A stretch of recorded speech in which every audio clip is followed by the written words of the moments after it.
In the final weeks of 2025, the deep-sea submersible Erebus Dawn plunged into the Pacific Ocean. The official mission was simple acoustic mapping for a new undersea cable.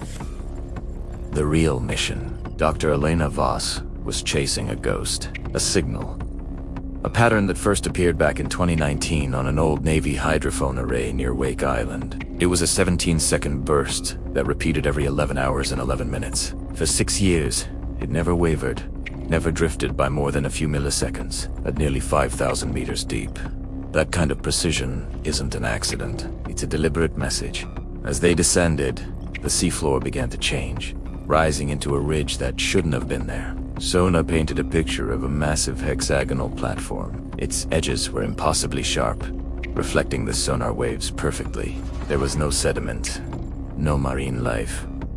Juice's flawlessly machined black basalt. At its center, a seam post with light, matching the rhythm of the signal they'd been tracking. Then, a new sound filled the cabin. Not the low thrum of infrasound, but something higher.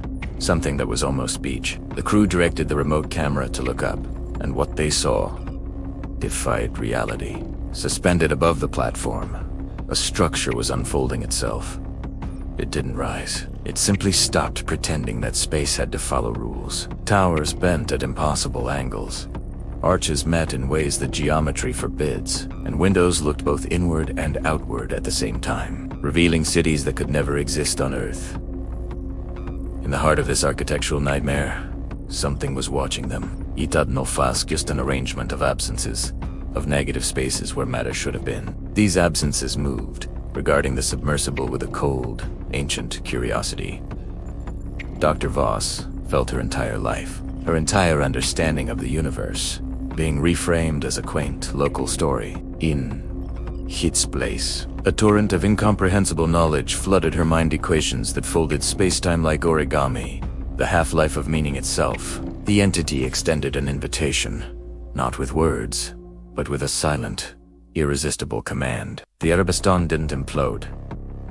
The hull never breached. The immense pressure of the deep ocean simply equalized with the pressure inside. The concepts of inside and outside ceased to exist. Elena was the last to fade, her consciousness spread out, thin and silent like ink in still water, her thoughts becoming part of a vast, shared mind.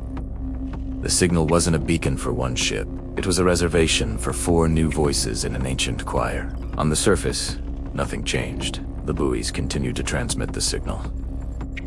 17 seconds. Every 11 hours and 11 minutes. No debris ever surfaced. No black box ever pinged. Just calm water and a deep, abyssal silence. Somewhere, in depths no human can reach without an invitation. 4 sets of memories. Now wait, they are not nostalgic for their past lives. They simply wait, with the patience of a host who has set the table for guests who have already RSVP'd, but just don't know it yet. The 11th hour will always come again, and the choir is always ready to welcome new voices. Thanks for watching.